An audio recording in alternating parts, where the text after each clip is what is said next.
Hi there, in this week's video we're going to be taking a look at painting MDF, in particular painting MDF doors like this one. That's coming up next. And welcome back. So we're going back to basics in this video. Whenever I've talked about painting more recently, it's all been about spraying, and in this one I wanted to get back to the fundamentals of the brush and roller. Now, I did a whole series on painting and finishing way back when I first started out on YouTube, but this one's specifically about painting MDF doors, and in this video I'm going to use one brush and one roller to prime and paint the two panel doors that I made recently in my 2 easy doors video. In fact, let's dive right into some painting here and I'll fill you in on the details as we go. Now, there's a particular order that I do this in, and it relates to painting both sides of the door in one hit. Don't feel obliged to do it this way. You can do one side, let it dry, then the other if you prefer. But just so as you know, painting both sides in one session basically halves your drying time, and that's why I do it this way. I've got some well-stirred water-based acrylic primer undercoat in a paint tray, and I'll start with the sash brush and getting the paint right into the rebate of the panel all the way around the door. You don't have to be too tidy with it at this point, just be sure that you get all the raw MDF covered. Next, we can fill in the panel with a foam roller, and I'm aiming to get the edge of the roller as close to the edge of the panel rebate as I can without actually touching. And then we can move on to the face of the rails and stiles, and again, we're not worrying too much about the actual finish at this stage. We just want to get a reasonably even covering of primer undercoat, especially where the rails and stiles meet.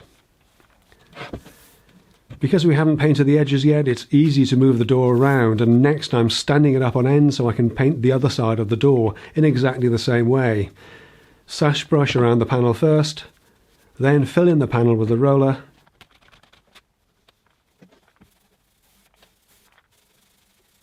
and then the rails and stiles. Notice how I have the door right on the edge of the bench to make access to the base rail easier. And once that's done, I can move it back onto the bench where it's a little more secure. You don't want to drop the door at this stage. Don't ask me how I know that. While you're painting around the hinge pockets, it helps to lift the roller off slightly to feather the roller to avoid repeating the whole pattern all the way along the door. Again, we can use the edges of the door to move it around, or just use the hinge pockets. And then it's time for the top and bottom edges of the door, and then the hinge side edge.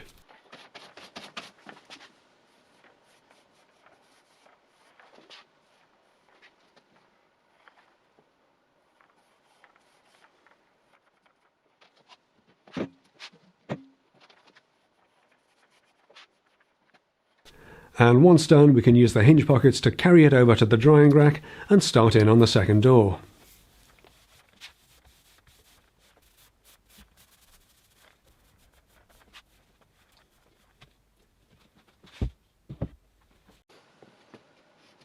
When the doors are touch dry, we can finish off with the one remaining long edge on each door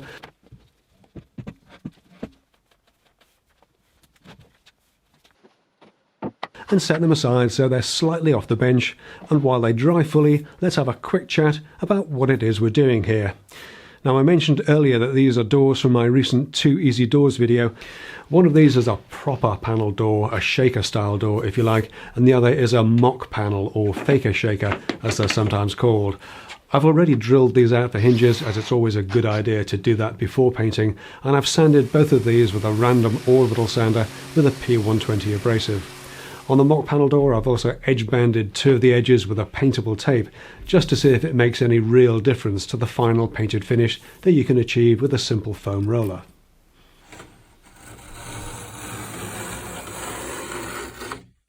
Now, I'll be using water-based acrylic paints. These are by Leyland, but they could be by anybody, to be honest. And these are just about as off the shelf as you can get. There are Amazon links in the video description to everything that I'll be using, by the way. But you can pick up most of this stuff from the usual suspects here in Britain, here in the UK, like Toolstation and Screwfix.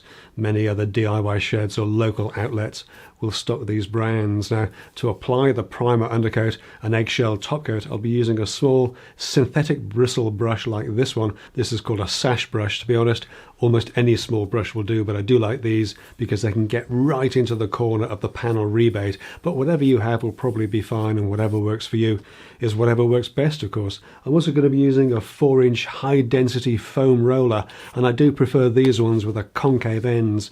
That's mostly because they don't leave tram lines on the painted panel, which admittedly is less of an issue with a door of this size.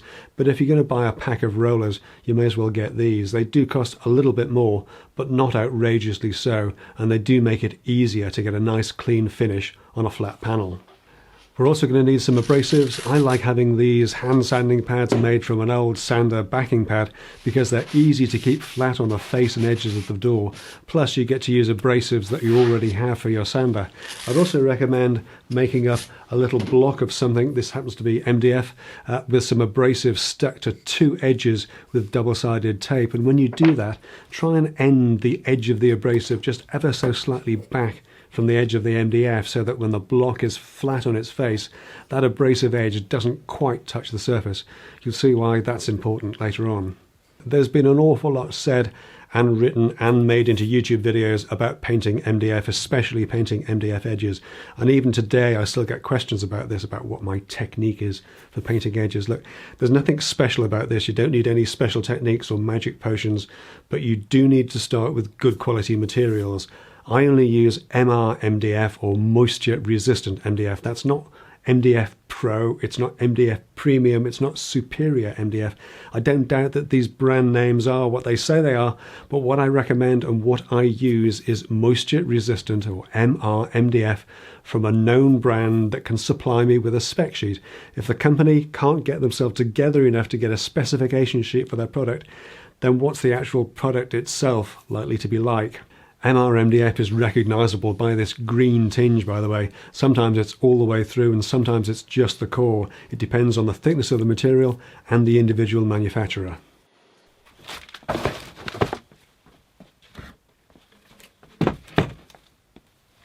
So this is where our little sanding block comes in handy that we made earlier on. Obviously with our sort of regular hand sanding pad, we can do the flat face of the rails and stiles, we can do the edges.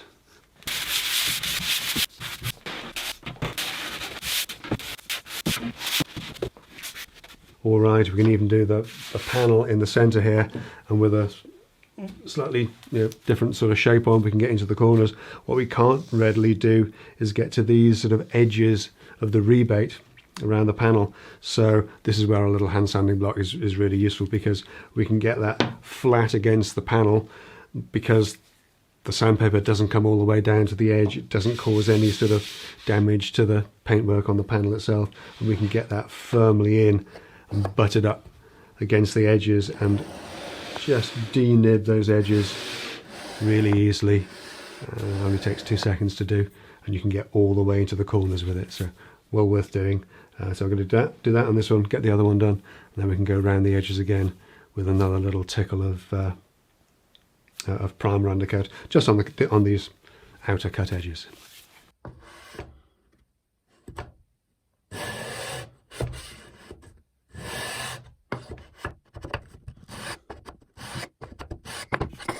With a panel rebate denibbed, we can clean everything up with a vacuum and then give the outside cut edges a quick roller over with another coat of primer. This is the only bit of special treatment that the cut edges of the MDF gets, a second coat of primer.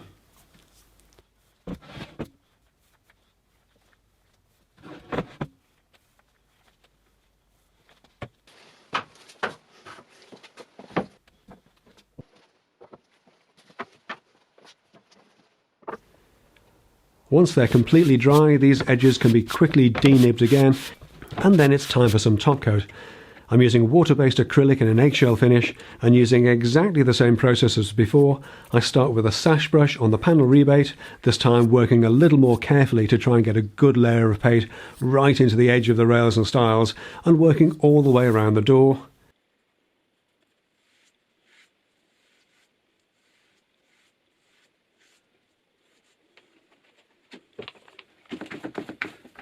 Before filling in the panel with the roller, and notice how I'm working the roller in both directions to get as even a layer of paint as possible, but finishing off in just one direction.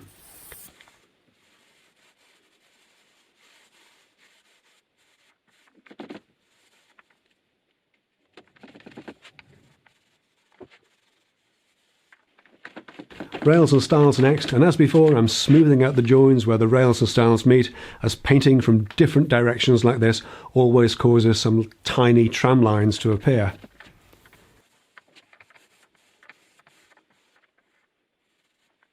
Then it's onto the other side, and again I'm hanging the door off the bench to make access to the bottom face easier.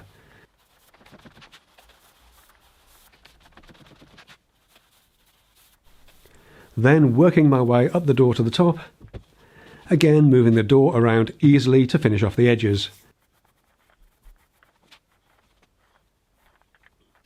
And then put it aside to dry and carry on with the next door.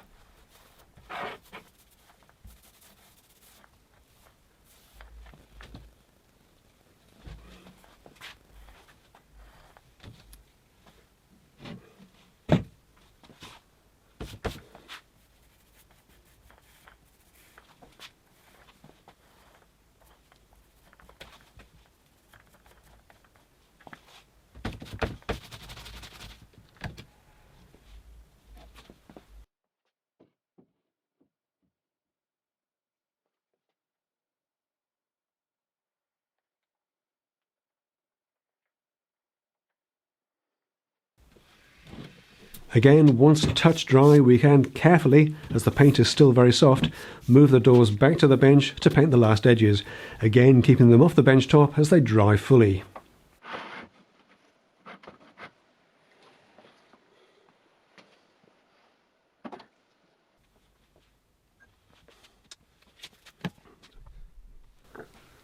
So I've got to wait for that to dry for a bit. I've been using these quite a bit. I know you can get painters' pyramids, or you can make your own. I've done this before with bits of plywood with screws or nails whacked through them. These work really well. These are just, the corner protectors. I use them when I'm wrapping the MDF tables and stuff to send them off for spraying, just to protect the edges, the corners. But little offcuts from these are great for just resting stuff on. Just gets them up off the deck and minimises the sort of point of contact with the material. And you can use them to between doors if you just want to stack them up. Really, really neat. I mean, I buy a big pack of these things, but sometimes you get these in, when you buy stuff, these come with it. So they're worth keeping, because yeah, always come in handy. Good stuff. By now the top coat is dry and both doors can be denibbed as before.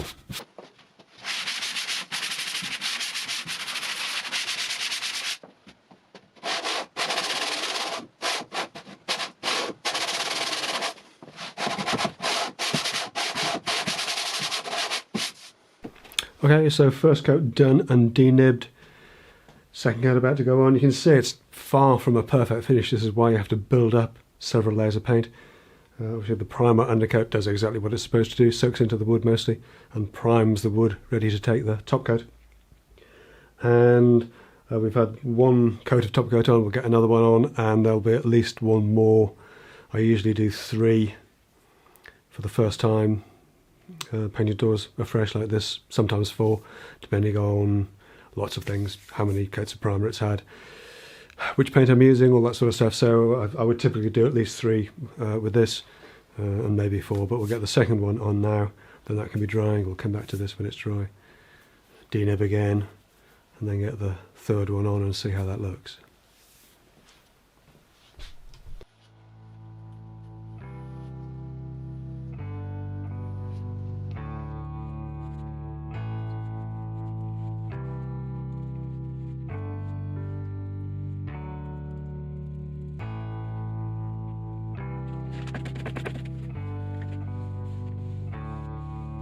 Now, I'm not going to make you sit through each and every coat of paint, that would be cruel, and anyway there's probably loads of watching paint dry jokes going around as it is, but basically I use the same technique for this second coat of paint before denibbing again and getting on with the third.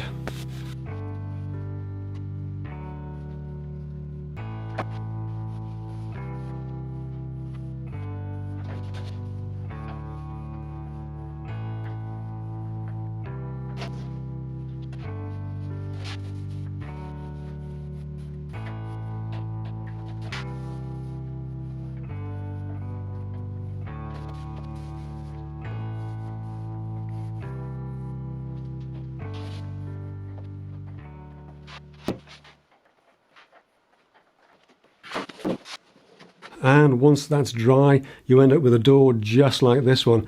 It's as straightforward as that, just ordinary paint applied with a brush and a foam roller, with absolutely no magic potions applied, no special treatments, just a second coat of primer on the cut edges, sanded back and finished with a little bit of care. There'll always be a little bit of texture, a little bit of roller rash from a foam roller, if you like. And if you want a better finish than this, then there are other rollers you might want to try. I've had good results with these ones from Two Fussy Blokes, but they can be a little bit harder to get hold of. Or there's always spraying, of course, which is definitely quicker and gives a super smooth finish, but it also has the associated mess and cleanup too. You pays your money, you makes your choice, and it's got to be said, a brush and roller is quick, easy, and a very contained way of painting.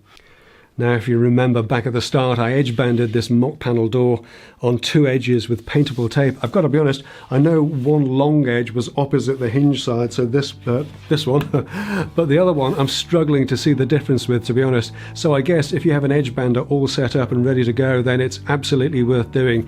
But if you're ironing on paintable tape with a domestic iron and a little block of wood more than occasionally, then I'd say you're probably better off finding a source for some better quality MDF, as it'll save you a lot of time in the long run. That's it for this week though. That's how I paint my MDF and my MDF doors. I hope you've found it useful. Don't forget to subscribe for more weekly workshop videos, or come and join the Patreon party for additional exclusive content. But that really is it for this week. Thanks so much for watching. I'll see you next time on the 10 Minute Workshop. Take care.